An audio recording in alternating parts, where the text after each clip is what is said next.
Right now at 6 o'clock, mysterious stinky water bubbling up in toilets and spilling onto the floors. And tenants of this local apartment community say that's not all. They're telling the News4JAX I-TEAM even dishwashing water appears to be contaminated. We've been hearing from people who live at the Red Bay Apartments in Arlington, frustrated over the conditions in their homes and asking for help. The apartments, they're along the Arlington Expressway just east of Arlington Road. Tarek Miner's here. After speaking with two tenants, we're talking about a disabled veteran and Tarek, a woman who described frequent flooding. Yeah, the two people who we spoke with at the Red Bay apartment complex aren't the only ones, though, complaining about unsanitary living conditions and other issues with their apartment. The City of Jacksonville's Consumer Affairs Division has received more than 115 complaints since January of last year. The toilets were burping at us, and there were soap suds coming out of the toilets themselves.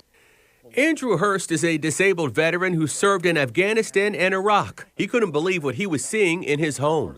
You're looking at someone's bubbly bath water in his toilet. Water, he says, is from another tenant's apartment. How do soap suds end up in the toilet? I have no idea. I didn't think that was possible.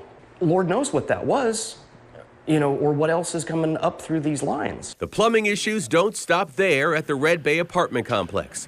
When Hurst turns on his dishwasher, we witnessed it ourselves. A smell similar to human waste. I smell it. Yeah, right? Isn't that terrible?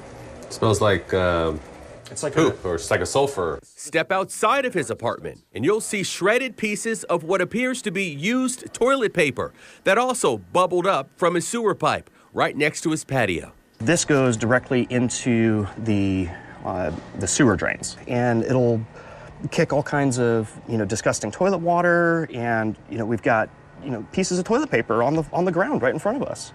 That's what that is. That's toilet paper, and this appears to be fecal matter on somebody's handprints. They've come out and they pressure washed the sidewalks, but this still remains. Come on, that's disgusting. This came from somebody's toilet. Yes, sir, it did. Yeah, you can see feces moving through the pipes when the cap is off. Hurst isn't alone. Nina Grote also contacted the News4JAX I-TEAM about persistent flooding that occurred more than a dozen times over a year. This is how this house look like.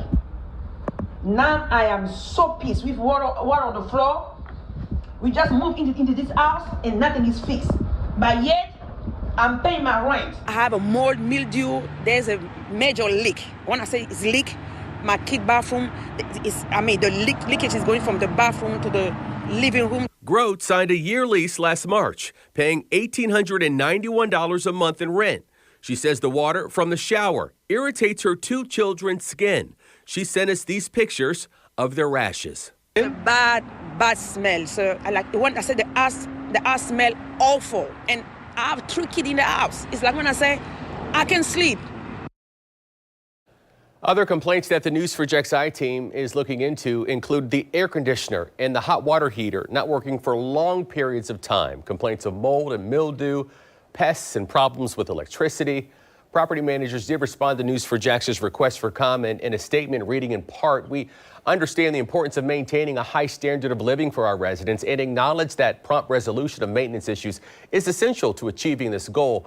Recently, our property has faced challenges with squatters, which have impacted our ability to maintain our usual level of service. However, we're actively working to address the issue. In our efforts to enhance maintenance services, we have implemented several measures. Our property has 2 full-time plumbers on site to address major plumbing issues promptly. Additionally, we've developed a comprehensive plumbing renovation plan to address any underlying conditions." That's what they say. Tarek, Nina told you that she stopped paying her rent because of the problems that she's having. Is that the recommended response for a tenant when they're having difficulties with their apartments? It is typically advised that you keep paying your rent. In her situation, though, this is her last month. She gave the complex 7 days to cure, meaning 7 days to fix the problem. And she was just really withholding the rent, she says. She's now getting advice on next steps from the Jacksonville Legal Aid, which is a great resource for any tenant who has a dispute with their landlord over their living conditions. If you live at that apartment complex and you have issues, we want to hear from you. Please contact News4JAX.com, contact the I-TEAM so we can continue to follow this story. Thank you, Tarek.